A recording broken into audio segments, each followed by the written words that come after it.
Let's talk about beans, potatoes, carrots, and tomatoes.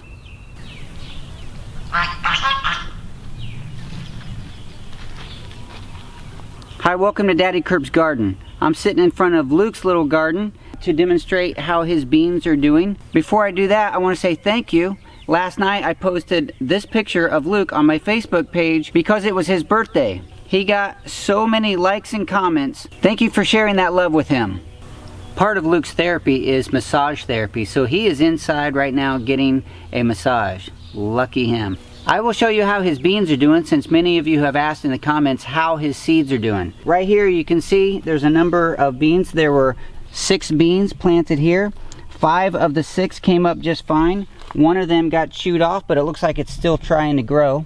It might still come back, but we got 5 successful plants that's reaching up about 3 feet up the trellis at this point. On the back side of his trellis, these 4 beans, which were the first to sprout, are actually growing a little slower, but they all appear to be in pretty good health, except for some of the insect damage on the leaves. The potatoes overall have done pretty well, except for the last few days when I've neglected to come out here and give them adequate water. These blue potatoes right here are looking just a bit droopy. Hopefully I can water them and they'll snap right back.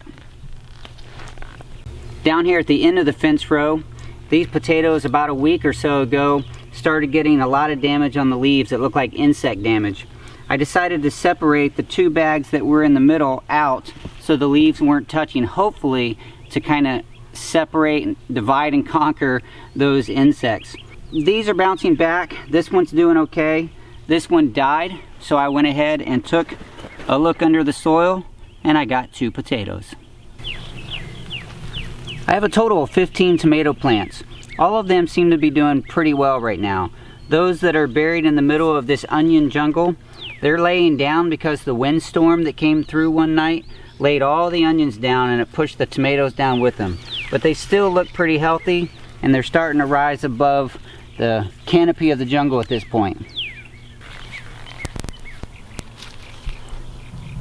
Do you remember at the end of my tomato planting video, I had 3 tomato plants left over that I wasn't sure what I was going to do with them? Well, one of them ended up right here because the plant that I planted right here initially got broken off somehow, probably by a cat. So I took one of those last 3 and I put it in this hole. That's why it is a little bit behind the others, but it looks like it's doing just fine. The other 2 tomatoes, instead of leaving them in here to die, I decided to put them in the fabric pots. I wasn't sure where to put them, so I went ahead and put them in a great big fabric pot so I can move them around the garden if this location wasn't going to work out well for them. This is a part of my garden that you haven't seen anything of yet. This is my plastic tote carrot experiment. Early on in the season, even though I didn't get it on video, it really did happen. I put a bunch of carrot seeds in some sand, mixed it up, and scattered it over the top of the soil in this tote.